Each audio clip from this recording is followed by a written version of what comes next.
Most of this business, e-commerce, online hustler, trading coaches are broke anyways, don't make a lot of money. Why? Because I'm behind all these people, so I see who's actually successful. These coaches create a red ocean. Do you think you can be still profitable in this red ocean? Of course not. Today, I'm joined by a very special guest, Samuel, or Aziz, his new name since he reverted. He grew up as an atheist in a village in Germany. His company is behind the biggest entrepreneurs in the world. He's not here to sell any course. He has nothing to sell you at all. I was 25 years old. I only had one goal. I need to get rich, bro. I need to get rich. One night I had a dream, and it was not a normal dream. It was basically like two angels flying to me, and one landing on my right shoulder and one landing on my left shoulder. I found good explanations about Jinns in Islam. The first time when I was here and I heard the adhan, the prayer call, I needed to cry. So I realized how important faith is, because I realized later on I just can't raise a family without it. When I start a business, it will be successful. I will not stop until this business is successful.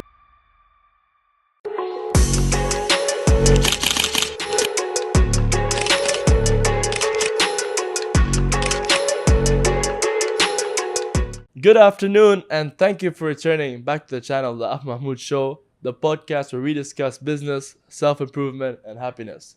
Today, I'm joined by a very special guest. I say that every video, but it's always true. Today, I'm joined with Samuel Aziz Boubaous. Correct. My brother, thanks for coming on, man. It took like a good 4 months to arrange this podcast, by the way. Yeah, busy life, bro. You know, I'm running on autopilot. I just look into my calendar, whatever my assistant booked for me. So, robot life. Yeah, that's the thing. Sometimes you look at I was watching this video of Mr. Beast. He's like, I look at a fun game that I really want to play. It's like board game. And he's like, oh, well, he looks at his calendar and he's like, okay, if things go well, I should have a time 4 days from now to play. Correct. You know? And that's just how it is if you're busy. Brief introduction about Samuel, or Aziz, his new name since he reverted. He grew up as an atheist in a village in Germany with a Moroccan origin. He then felt a lot of degradation in Europe, and he decided to migrate to a Muslim country and about like basically hijrah. You know, it's very recommended in Islam. And he went through all the developed countries. He finally decided to do Dubai. He has an office here in Emirates Towers where he does wealth management. So for you guys who don't know, he's not here to sell any course, which is good because a lot of people want to sell course, which is fine. But he has no course. He has nothing to sell you at all. His company is behind the biggest entrepreneurs in the world who are setting up companies in Dubai, eCommerce, etc., etc. He's the type of guy behind the scenes who helps them set up everything, whether it's Swiss bank accounts, American Express. He's that guy behind the scenes, he's the guy behind everything, and he's the one helping all these millionaires and billionaires live comfortably. And that's a good way to put it, I guess. That's why I thought it'd be a very interesting guest. So that's basically a bit about you. Is that accurate? Yeah, it's right. And it's good that you say it. I don't need to sell any course here, and I don't really care. But still, I need to say, and I already said it off camera, but I say it again, most of this business, e-commerce, online hustler, trading coaches are broke anyways, don't make a lot of money. Why? Because I'm behind all these people, so I see who's actually successful. And I already said today, I don't want to share too many successful people, because the ones who really make millions and billions, they don't care about sharing it, and they don't care about telling you how to achieve all this in an easy way, just following their 5 simple steps, and then you can do it too, because it's all nonsense. And if you follow these advices, it doesn't make any sense. I see so many coaches now, especially the guys who really work hard a lot. They really work 16 hours per day, and they are not really successful because they follow these coaches. And these coaches basically create a red ocean, you know. Imagine you did, for example, drop shipping in a certain niche, and it worked really well. Now you have these coaches telling 10,000 people to do exactly this. Do you think you can be still profitable in this red ocean? Of course not. You need to do something unique. You need to always follow like certain steps, but you also need to use your brain. At the end of the day, you need to build a real business. I have real businesses, and I just want to share with you basically what it really means to build bulletproof wealth. Yeah, amazing. And I have to come visit your office. I saw a video. Looks absolutely beautiful. It's in Emirates Towers. Fun fact: the ruler of Dubai, Sheikh Mohammed, His Highness, actually has his office there as well. You know that? Yeah, I mean, I met them in the lobby. And Really? I mean, this Wow. is Dubai, right? Yeah, I mean, yeah, you're yeah. surrounded. Not everybody, a lot of Yeah. guys here basically Bullshit. Yeah. leave Dubai because they go broke. But if you make it here, you can be surrounded. And we already shared, we met like the highest people here. We know governments, we know high level people. And that's what we are doing basically. And that's also funny because just talking to finishing this point with all these gurus, when they visit our office or when they visit our manufacturing facilities, you really feel sometimes they just become shy because, whoa, that's actually a real business. Shit, I can't bullshit this guy. My team told me, hey, these guys who are pretending to be rich, but somehow you can't see anything of it. When they Yeah. come to our office, they feel, oh, nervous. Intimidated. Yeah. It's nice. Yeah. So, for those of you who don't know, you converted recently, right? Reverted Mhm. to Islam. And I mean, talk to me a bit about that. What made you want to revert? Okay, this is a long, long story. I give you my experience or the most emotional part. So yeah, I grew up in a German village, basically Christian, but not much. Um, and the first experience that I had, so overall, I just counted over my life multiple experience where later on I just saw in Islam that everything which Islam says is just true because I made this experience. I give you an example. My childhood, when I was 5 years old until 12 years old, I saw jinns every single day, but next level. So What? every day on daytime, I saw jinns. At this time, I didn't know that it's jinns. For the people maybe who don't understand it, you could describe it as ghosts, somebody who lives under us that we can't see, but I saw Spirits. them. And this had and you can research about it. And Islam just gave me later, 10, 15 years later, the best explanation. And then they start to influence your dreams. So every year I was sleepwalking around. What? And it was crazy. And I solved it when I was 12 or 13. And no, I was not some psycho trauma child. I had a good childhood in a village, no TV, nothing. But later on, I found good explanations in it in Islam. Then I had. What's the explanation? Sorry, this is a very interesting thing. You were sleepwalking, you were seeing ghosts, jinns. So I counted, and this is one of 20 different things which happened in my life. And I had the spirits 2 years ago, and I was not influenced of my surrounding. At this time, I was alone. I was thinking about my future. How do I want to raise a family? Which value do I have? Am I an atheist? No. No. And I just looked neutrally at all religions. Every question that I had, every experience that I had in my life. What does Christianity say? What does Islam say? What does Buddhism say? Because I spent a lot of time in Asia, so I was completely open, neutral. Like I could have become Buddhist, if this would make sense for me. So I could really look at it from a neutral perspective. The same like I moved to Dubai and I saw from a neutral perspective, this is right now the best place for me to live, for example. And in Islam, every explanation was just for me that I said, hey, it's 100% true. And the explanation about jinns was one proof, for example. Another thing was one night I had a dream, and it was not a normal dream. And it was basically like two angels flying to me, and one landing on my right shoulder and one landing on my left shoulder. And I woke up at 3 at night, and I knew it's not a normal dream. It's just I knew. Why? Because during my 28 years of my life, I had crazy dreams and I could differentiate. And I started to read about angels and what does it mean? Angel on the left, angel on the right. And you have a clear explanation in Islam.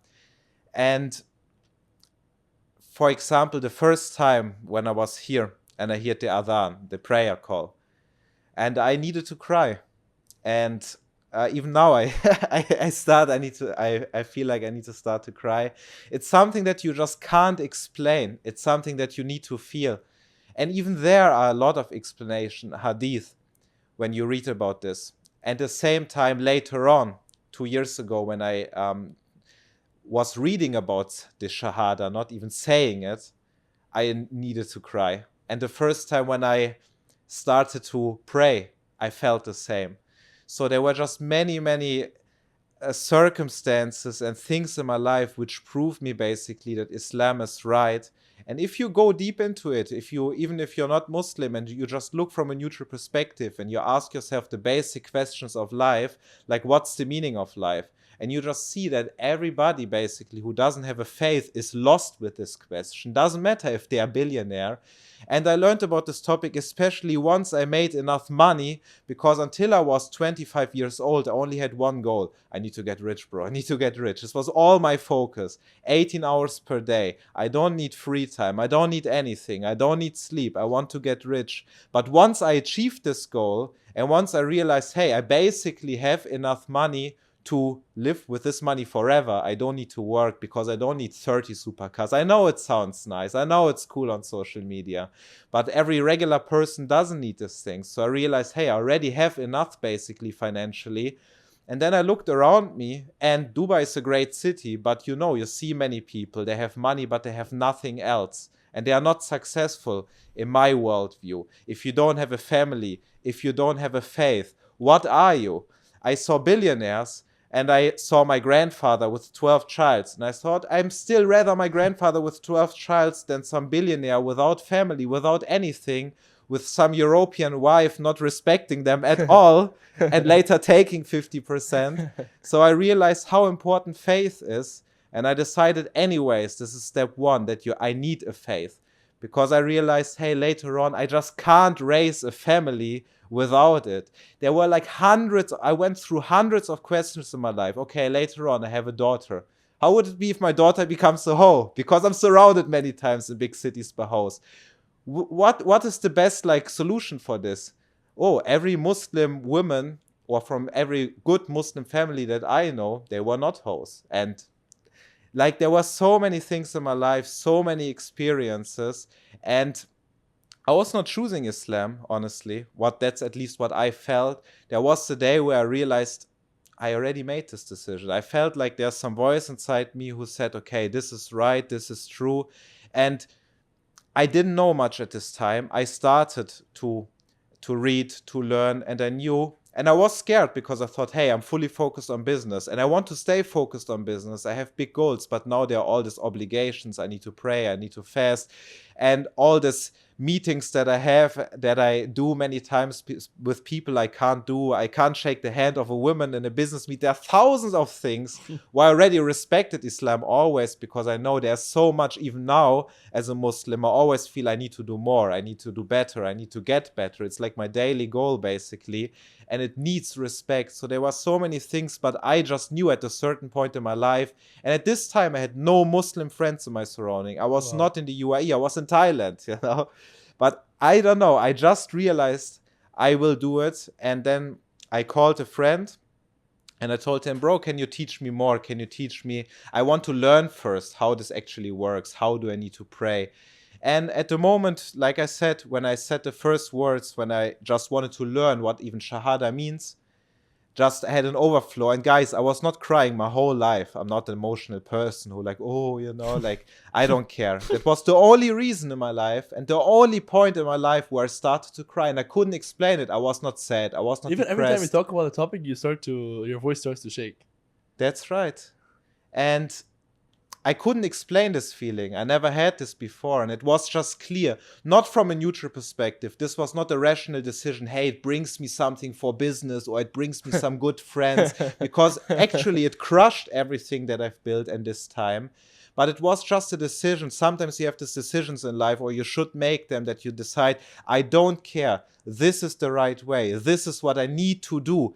And I knew, it will be hard for my family, all my surrounding. There will be a lot of challenges, but I felt this is what I need to do. And also now I'm at a point where I again realize, hey, there are many things that I need to sacrifice now to be more on the right path. And at this moment, it was just clear. And when I started to pray, or try to pray the first time, and I was laying on the floor, and it felt like 1 hour, like 1 hour, my whole life was in front of me. Like the people that I met, the things that I saw, like from alcoholics to depressed friends who started to take drugs and later on died, to divorces, to destroyed families, to, all the negative things in this modern world where people think, we live in a modern developed world. There's so much garbage out there. And I saw that everything that happened in my life was created to bring me exactly to this point, to this conclusion where I'm right now. So it was like, okay, this was really all written. And all this theories from angels to jinns to everything is written. I didn't know about these things. These were just conclusions. Yeah. And then once over time, when I started to learn more, I realized that all conclusions that I made in my life are actually in Islam. Yes. And then you see a book when this is more than 1,000 years old. Like I told you last night, I was flying back from Qatar. I was in this Islamic museum yesterday. And you see an old Quran, 400, 500 years old. You see this in front of you. And you think, hey, these are the learnings. I needed my whole life to get these learnings. And you guys watch some wannabe psychologists on YouTube who make some event in Bali and tell you they know so much to get some learning. Some one-to-one guru. How is it possible that you had a person which was there 1,500 years ago, and there are prophets which are older than 1,500 years, which knew all these things, all summarized in one book? I knew it just can't be true.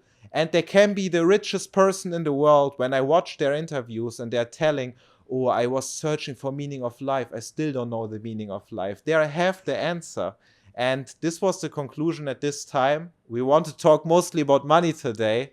Money is one part, but this is also really important.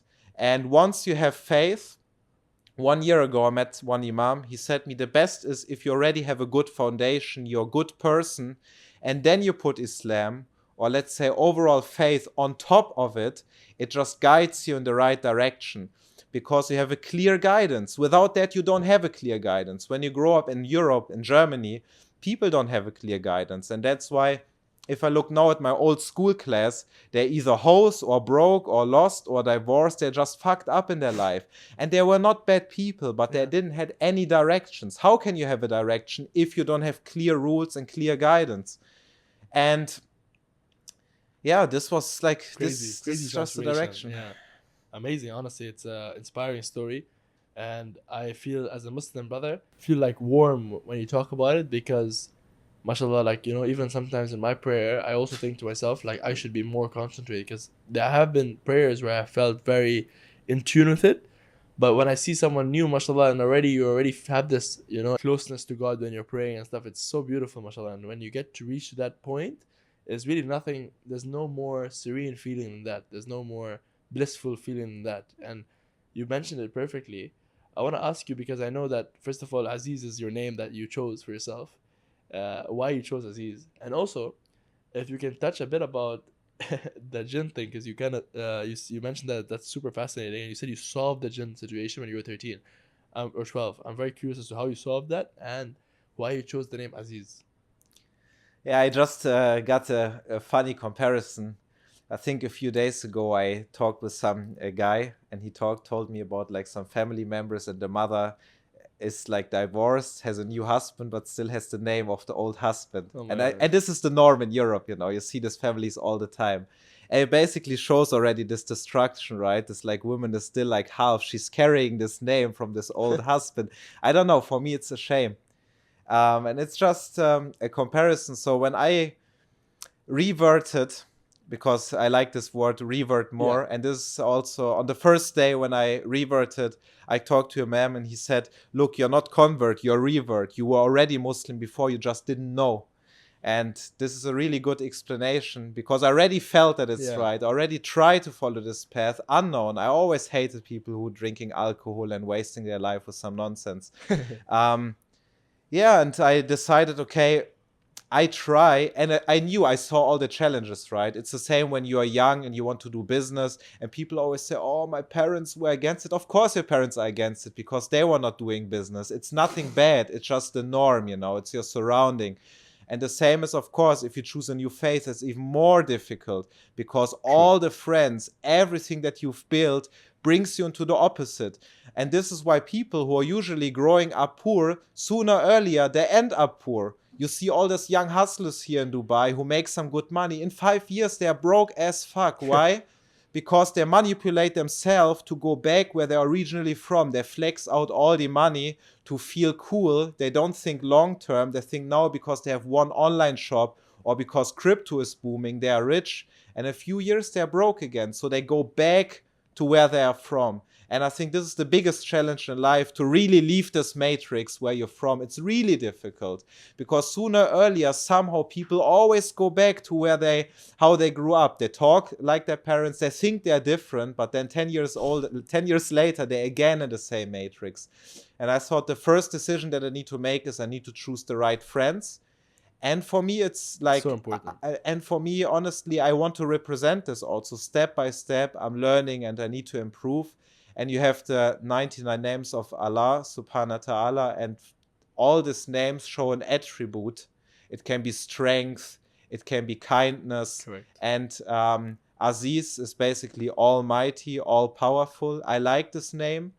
And I don't know, I was choosing this name immediately. In the beginning, I just kept it for myself. Then step by step, I realized all Muslim friends now call me Aziz. And it's really hard because once you make official work, and every day we deal with governments. Oh, yeah. So every day I need to tell the name Samuel Boubaous, payment processing, banking, government work. And then, I got confused sometimes. Aziz, Samuel, But step by step, I accepted the name Aziz. I'm always thinking about changing it also officially. But bro, I have endless amounts of companies, bank accounts, businesses under my name in different countries, different jurisdictions. And people told me, bro, you don't want to sacrifice the next 4 years just changing documents, doing paperwork. But yeah, I chose this name. I'm happy about this decision. It's a nice name, Aziz. I like that concept in general in Islam. And sorry if I'm interrupting you. But the concept of Islam in itself, like what you mentioned, having 99 names of Allah, and then trying to, like what they teach in Islam is like trying to, obviously you cannot be God, but trying to seek proximity to God by trying to have these attributes or trying to embody them as much as we can. Obviously we cannot be all powerful, but that in itself as a concept is amazing because it's literally the goal of Islam is self-improvement, and you have all these names and you're told from a young age to try to be the most honest, to try to be the most just, to try to be the most powerful, to try to be the most kind, to try to, Rahman, Rahim, kind, merciful, beneficent. And that's what a lot of people don't understand about Islam. In the Quran we have nafs al-ammara and nafs al, and they talk about the heart which takes you away, and like your basically lizard brain, the same thing. So there's so much of self-improvement in Islam. And it reminds you of following the right path, because when I walk around, even here in Dubai, but I say, hey, I'm Aziz. I remember I was choosing this name for a reason, and I'm walking around in the Kandora. I just finished my prayers. It's hard then to do something strange afterwards. Why are you doing all this?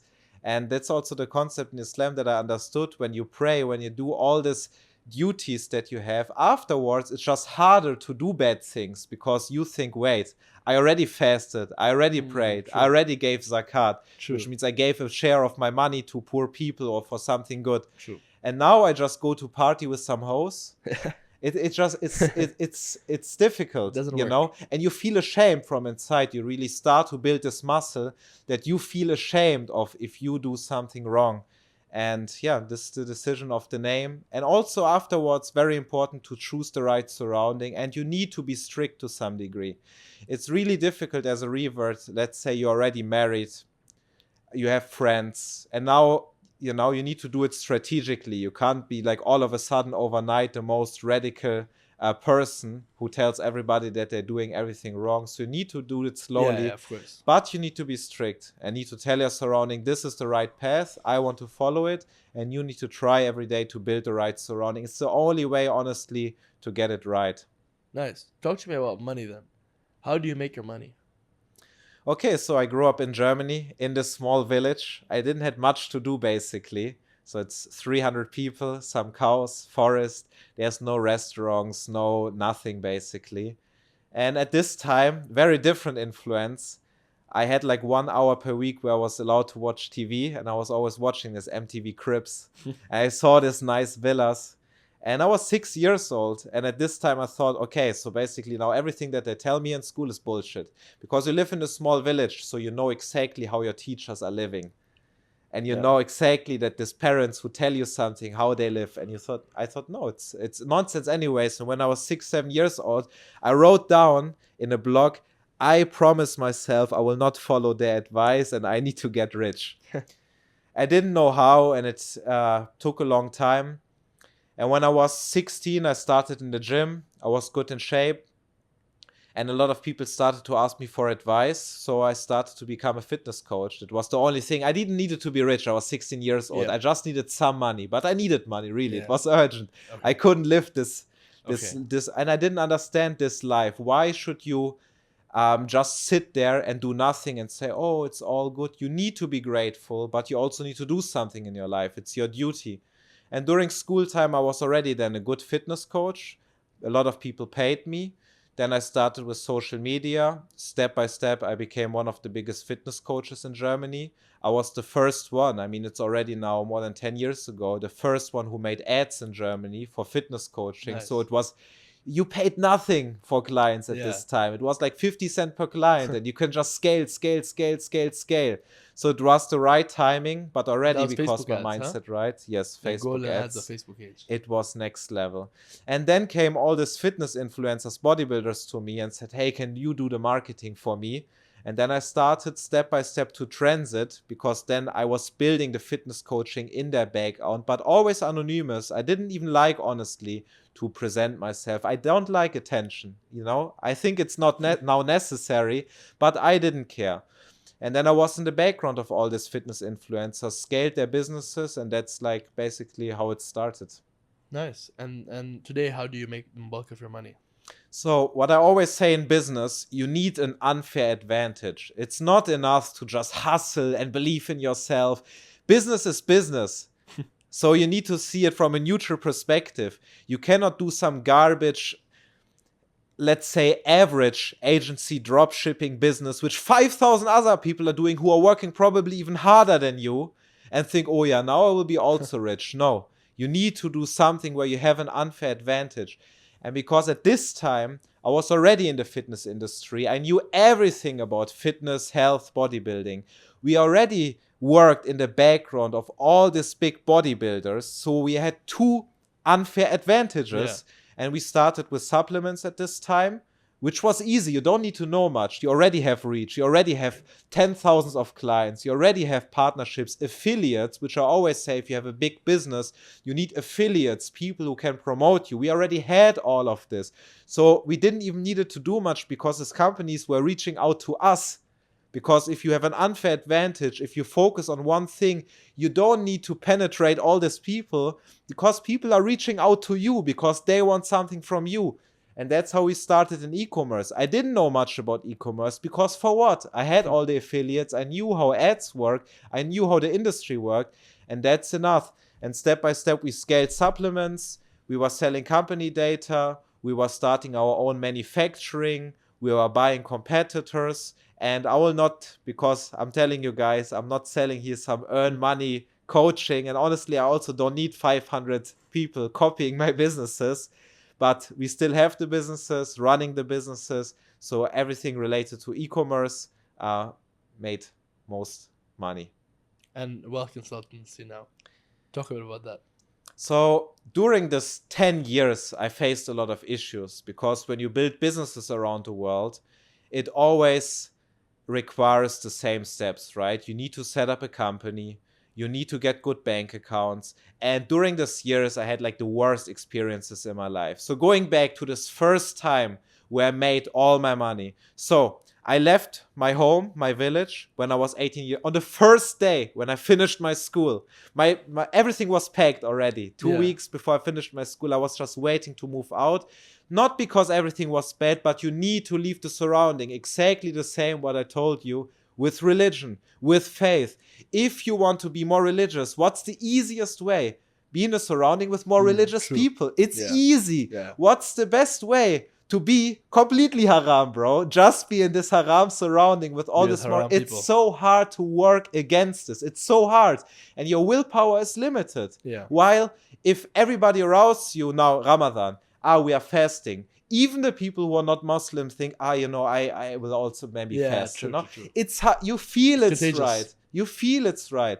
And the same with business. I knew I need to get out of this village because everybody is broke, and it's not the money, it's the mindset which will always keep me broke. So I need to have a new start. That's why I moved just to the next city in Germany in a shared apartment with 12 other people, which was not an upgrade, but I was in a new surrounding. No influence. I worked in jobs, built these fitness things, and yes, then it started to work when I was 19 years old, 1.5 years later. And this was the first mistake. I felt rich. I traveled around the world, thought to spend everything, living the American dream, flexing out all the money. And then after 5 months, I got this tax bill of around 400,000 euro, which was a lot of money for me at this time. How Not much? anymore. 500 euro. 400,000 euro, yes. 400,000 euros. And this was only the first bill. It was Oh, not yeah. VAT or something. This came later on. Wow. And at this time, I exactly made this mistake. I thought everything that I do right now, which works since 4 months, will work forever. And it didn't. So the business collapsed to some degree at this time. Oh, and now I no. was left with all these taxes. Oh, no. I was not emotionally strong at this time. I was basically a teenager, not prepared. And they come to you, these tax officers, they come to your home and say, you need to go to jail, basically. Here's like the tax bill. I mean, this is like, especially in Europe, it's like strict. It's like, hey, here are the taxes. You need to pay them until 2 weeks. And it says these letters, if not, then jail, basically. No way. And you can do something against it, but not if you're 19 and you're scared and you think my parents will be, angry on me. You don't want to be ashamed. You want to make your family proud. And you think you're making your family proud. I'm 19. I'm successful now. And all of a sudden it all shifts and you think, oh, I go to jail and everybody will hate me. I'm just a shame. There's nothing that I achieved. And at this time I realized I need to get out of this matrix. So this was the first learning. Again, I didn't leave the matrix. Yes, I left to the next city in Germany. I'm still in Germany, still surrounded by haram, still surrounded by losers. So I realized I need to leave this country. I need to get out of this tax system. And in Germany, they always say there are only 2 things in life which are guaranteed: taxes and death. And I thought, no, you're just a fucking moron. That's the point. Yeah. I don't need to pay. Why? I was reading these books. In Dubai, everything is perfect, right? They live all in gold, Burj Al Arab, no taxes. This was my vision at this time. You are just stupid, guys. At this time, I didn't move to Dubai because it took me 3.5 years to solve these tax issues. Because once they own you, once this government owns you, they own you, they control you, completely control you. And that's why I always say it's better to get out as soon as possible and not wait, because the more substance you build, the harder it becomes. And at this time, I thought, okay, I work half of the year for taxes, for a government, and then just start the news. What are they doing with this tax money?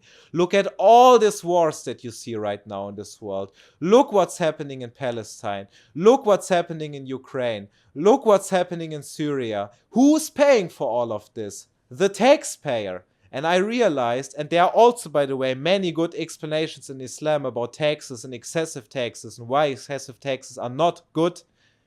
And I realized I don't want to do this. I don't want to be a slave in this matrix, paying, working to kill people in some war, to fund some nonsense propaganda. These families in Europe are already completely destroyed. These people are already completely confused between 17 different genders and between either gay, lesbian, dog, or cat, or finding yourself in another way. Why should I finance even more of this nonsense propaganda? And I just thought, no, I will not do this. I need to leave it. And there was no good tax advisor, nobody that could help me. Everybody in this country tries to keep you in the system because these tax advisors, they have a government education. Yeah. So they learn from the government how to make your books right so that you pay more taxes, that everything is clean, so that you don't have panic attacks to go to jail. But it's all nonsense. Why should I pay this? So, and I couldn't find anybody who could really help me properly. So this was the first thing where I realized, hey, I don't know anybody who's just skilled with taxes. Then later on, I started to scale my companies around the world in the US market. So now I needed good local US banking. The next issue, I made good money, 500,000 euro, again, dollar this time, on hold. with Fintech bank accounts. I will not bash this bank now, but Stripe. Fintech bank accounts is like Wise, Relay, Mercury, banks which are not real banks basically. They are just an app, a solution in between. Stripe, another good example. I reached my first million monthly revenue a few years ago. And then I realized, hey, wait, I have 500K per month, again 500K in subscriptions per month. What is if they block me all of a sudden? Yeah. And this is exactly what happened. And you think, guys, if you calculate 1 million per month, or let's say now with some businesses 5 million per month, you guys get 4%, which is like a lot of money of 5 million for nothing. And you just all of a sudden hold my money, treat me like shit, because when they block you, you normally have an online chat, not a real person, an online chat. A bot. And now the online chat is deleted. And they say the online chat is not available for you anymore. What chat are you talking about? Online what? Online chat. So this online bots. Yeah, the bots. Yes, and when they block you, it's not available even anymore. So you need to send an email and they tell you we answer in the next 14 working days. And you think it's all my money. And I didn't do anything wrong. And I tried to find people who could help me to release these funds, to open better bank accounts, because I thought it's not possible, right? People are worried and have panic attacks. Oh, I have 100K on my bank account. It's a lot of money, right? And I realized, wait, there are companies who sell much more, right? Who make much more money. How does this big corporations are doing it? They're not sending $500 wires. They're sending sometimes $500 million wires. How are they doing it? And that's when I realized, okay, you need proper banks, real banks, big banks. So then I asked people, hey, can you help me to open a bank account, for example, in the US as a non-US citizen? No, it's not possible. So again, I realized, hey, nobody is able to help me. When I moved to Dubai later on, and these people were selling me on, yeah, we will make you the best e-commerce company set up in Dubai. It will work for all your business in Europe. No taxes, no accounting, perfect payment processing. I arrived here, nothing worked. After 3 months, I needed to leave Dubai because my residency was not ready. And I don't know how these people even work here. And I needed to start with 3 providers to even set up a proper company. And even then I didn't have good bank accounts. And even then nothing worked. And over time, I just had enough. And there was the moment where I realized with my business partner, bro, we can't run our international operations like this. We need to find a solution to manage all this from banking, accounting, taxes, company setups. And then I said, you know, I just figure it out by myself. I will solve it step by step. I started to hire the right people. I already could see who are the right people because I had experience. And also there, sometimes in life, I think people get sent to you and you can't even control it. For example, here I started with one company who again failed with my company setup. And after 3 months, I went to them, hey, how is it going with my bank account? Yeah, we will start soon. What do you mean we start soon? I'm waiting for 3 months. And there was one employee who was a great guy. He wanted to help me, but he couldn't because they overloaded him with all this nonsense tasks. And I felt like this is the best person to start with this business because it's a loyal, trustful brother. And this was the step 1. And then over time, we just did it for ourselves. And then we just grew naturally. Honestly, for wealth consulting, we have hundreds of referrals. We have affiliates. And that's why, again, come back to this point. You need an unfair advantage. Now, when I make these YouTube videos, I have these guys talking about earning money. Bro, you need to make a coaching about how to start a wealth consulting agency. Yeah. And I said, bro, nobody of you will copy a wealth consulting agency because you have no experience at all. I have this unfair advantage. Why? 10 years of experience. I know the best bankers around the world. I know the governments around the world. I know every single payment processing company around the world because I have all these businesses. And if I don't have something, it's one phone call and I have the solution. All these unfair advantages. And that's what you just need to build over time in your life, and it never stops. Nice. Amazing. So you said you had a Jinn thing. Talk to us a bit about that and how you solved it. And did you tell your parents? What did they say? What was more scary, the sleepwalking or the Jinns? It's crazy because, like I said, I'm not some moron with some psychological trauma. I was really like healthy, doing sports, good in living school. a normal life. Normal life in a village. No bad influence at all at this time. So in Europe, villages are 10 times better than cities, by the way. And all of a sudden, it just started. And it's randomly, and you can read about it in Islam. There are many explanations, and jinns, the bad jinns, many times choose young, like childs In or villages like, usually yeah. as well. And it happened the first time in a bathroom, basically. I was just like in front of the mirror, and I saw something. Bro, sometimes I don't even want to check it because it's really scary and it reminds me, but it's also a good reminder that I don't want to see anything in the afterlife again. Yeah, true. And if you just put in Google Shayateen and you just see some pictures, one-on-one like this, like some strange random figure, like half human, half, you could say, like monster, like strange. I can't explain it in detail, like little bit green, like strange, like not alien, something in between ghost, alien, Where was human. that, behind you? Like in the mirror behind me. So it's Crazy. like half mirror, and I was screaming. And this was the first, and then it started, and it didn't stop, and it became like worse, like many times and the sleep was crazy, and every time it was a different No way. experience, because sometimes at night, so my family was locking the doors after some time because it was really like nobody knew if I could just go out at night, yeah. and there are stories of people who are sleepwalking. And I was walking around talking with but I was sleeping, but I didn't know, and talking some random stuff. You know how you imagine like somebody's taking over a person, like a ghost, and like controlling. And I was talking things to my family, to my brother was scared. I was living in one room with my brother, and my brother said to my parents, I want to leave this room. He's telling me some random, like, do you see this person? My brother said, no, I don't see it. And I say, what do you mean you don't see this? And my brother was scared.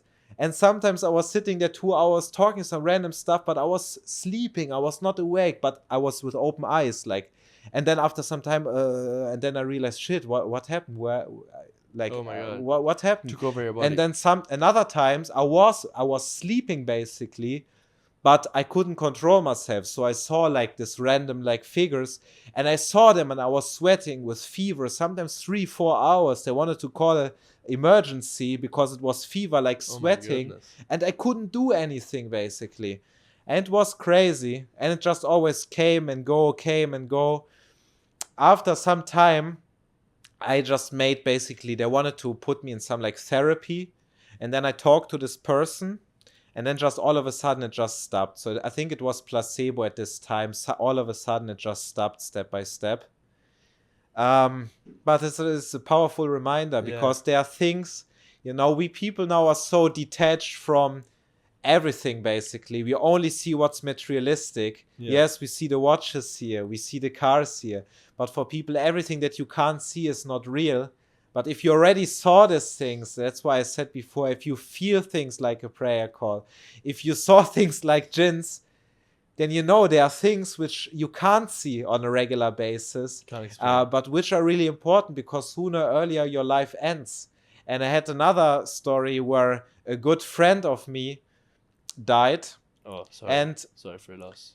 It's a long, long story.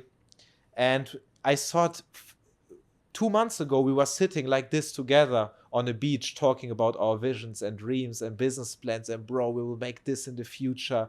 We had all these dreams. We were like living in one building. And I thought all of a sudden he's dead. Where is he now? Where is he? Bro, where are you? I really said like, bro, where are you now? Okay, just give me like some advice. Like what's now? Yeah. And then I realized, okay, it was the first time where like, okay, death is real, you know, because this bro where I spent time, it was like a business partner. He's dead. It's a long, like, bad story. But then I thought more about these topics, and I thought, okay, he's still there somewhere. And yeah, all these things brought me into the right direction at the end of the day. Crazy. Honestly, well, that could be a whole podcast on its own about like this jinns and the journey, and insane. And I guess to finalize, what advice would you say to the next generation of entrepreneurs, young hustlers? Lesson number 1, stay focused on one thing. Too many people try to make 5, 6, 7, 8 things. In the first years, I was half successful. I was always psycho-disciplined, hardworking, all these things. Yeah, nice. But I was not focused on one thing. I tried to do too many things at the same time.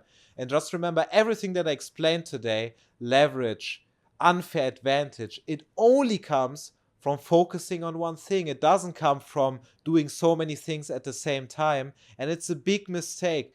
And this starts with a commitment, because if I see, and I know who really makes money because I manage the wealthiest people, so I have bank statements every single day. I see how much money people make.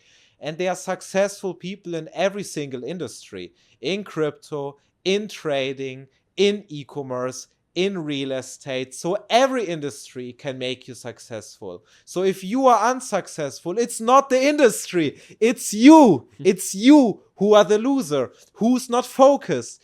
And I realized this at some point, and I gave myself the commitment, because there was this period where I was completely fucked up, where I had these tax issues, and where I thought, what is the solution? And I realized in the future, when I start a business, I will commit, if I start this business, it will be successful. I will not stop until this business is successful. I will not stop, because until I don't stop, it didn't fail, right? Yeah. Businesses take 1, 2, 3, 4 years. Too many people start with e-commerce and say 1 year and I'm not successful. And I think, yeah, because you're a loser, you don't know anything about e-commerce. It takes you 2, 3, 4, 5 years to become a real expert in this industry. And then there's no other way around it than being successful. You cannot be ultimate experience in one industry and not make money with it over a long run. And that's why I think most important is to focus on one thing and to stay focused and to do this commitment to not stop until you succeed. That's why this quote is so successful. If you want to succeed as bad as you want to breathe, you will be successful. But it's not all this nonsense running on 2 hours of sleep and the stock market is already open in New York. It's all bullshit. If you look at the best people in the world, they are known for one thing. They were doing one thing. And this is most important. So stay focused on one thing. Be tough. Don't complain. Don't cry, because it is hard. But you already have an advantage. Anyways, most of your viewers probably already part of the top 20% of the world. Most of them are not in a war right now. There are people in this world who can't think about starting an online shop tomorrow. And oh, my parents only give me $1,000, or my friends or my grandparents. It's nonsense. There are people around. Here you have enough people who grew up in a slum and they are billionaire, and they grew up in a slum. And you, in your nice family, and everybody is there and drinking cake and tea, and oh yes, we can invest something, my son, in your business. And you complain.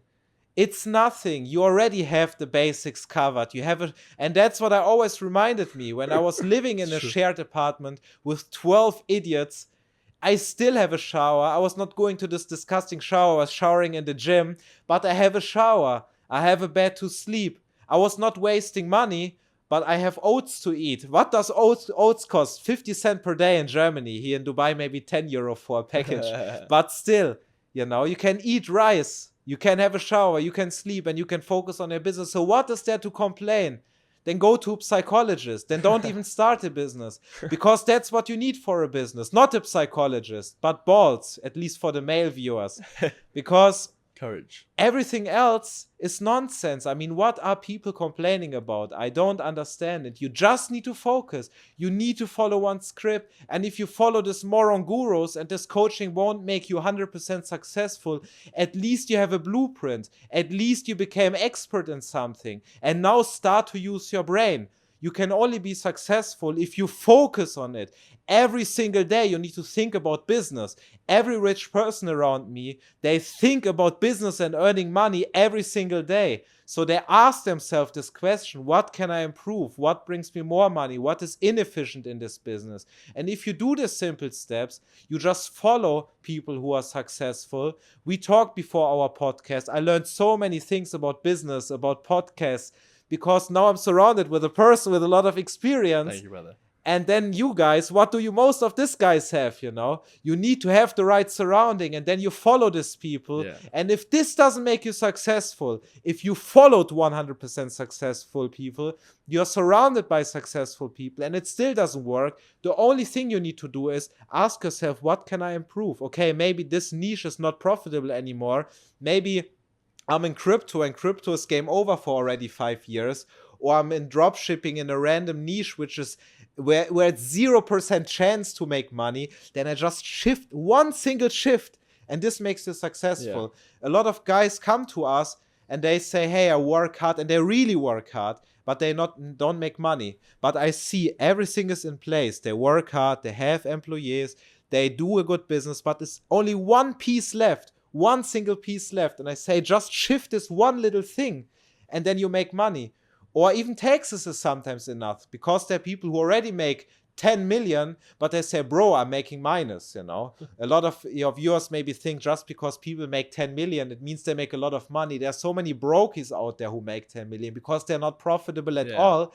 And I say, look, now we save 30% taxes, so now you have 300K profit. Now you have payment processing instead of only crypto payments, which means your business will all of a sudden double. So now you make 30 million profit. So sometimes it's just these little shifts which are left, but always the base needs to be covered. And only if the base is covered, it's enough. The people around you will realize that you are now already a high-level person. If people come to me, they want to work for us, I don't care about what they are telling me. I look at the track record. The track record is enough. And if somebody wants to work for you, or somebody wants to be a business partner of you, and you see this employee had 13 different jobs in the last 2 years, or this guy had 13 different businesses in the last 2 years, you know exactly it doesn't matter. The next 50 businesses will be also a fail. The same like you met some hoe who had 8 boyfriends before, you know the ninth boyfriend will be also a failure anyways. Because it's not about the relationship, about the business. It's about the commitment in the first place. So just as a summary, focus on one thing, and then it will work, inshallah. Wow, mashallah. That was lesson number 1. That was a good lesson. What about lesson number 2 and 3? But time is running, bro. Yeah, appointments. True. One interesting thing you told me was that sometimes you have people who come to you, your broker clients, and they only have 100K. Yes. A month. That's your broker clients. Mm-hmm. And you change something in the payment processing, and it can increase to, like, let's say, 1 million. Mm-hmm. What stuff does that entail? Okay, let's say you have a high-risk e-commerce business. A lot of high-risk e-commerce businesses are more profitable. And many times they have all these issues that I mentioned before. Banking issues, payment processing issues. So they can only accept crypto payments, for example. Even a lot of big companies here in the UAE, they suffer from a lot of failed transactions from US, from Europe. So clients just say, I don't care about this UAE company. You better pay to a US company. At least the credit card payment works. And then you see these people make maybe, let's say 100K, but they could make 500K with already the same people which are on their website, just because 80% of these people don't buy from them because of failed transactions or because they don't offer the payment methods that these people in this country want to use. And it is the case many times. And then you just fix it. So now this German or American clients have also Klarna or Zelle or PayPal. They can pay with the American Express. And now you just make more money all of a sudden. Nice, and every business needs it. Every business is suffering from it. Nice. All right, cool. I mean, it's very fascinating, and I really enjoyed this conversation with you, Samuel Aziz, I should say. Aziz only from now on. Because it's, honestly, you can talk about so many different things for hours, and we could continue this for a while. But I would like to ask you, any last things you want to say before we wrap it? Last piece of advice or any last words? I think it was good for today. I'm really grateful to be we can here. Do a part 2. No, bro, I'm grateful. It's my honor that you came here on this podcast, and you shared so much value. So I'm sure the next generation, you guys better have been taking notes. Write in the comments some of the best things you learned, and check out Aziz on Instagram. He posts a lot of good quality content there, and he has nothing to sell you. I mean, he can set up your company if you want to make a business. His team can set up your company, but he has no course, no mentorship, no one-on-one. Not a guru, no ebook, no newsletter, no website, no opt-in, nothing. But he shares good value. So if you're interested to look into it, check him out. His links will be in the description. And it was nice to have you on here. Assalamu alaikum. Wa alaikum salam. And take care. Thank you guys so much for watching. Have a good one. Bye.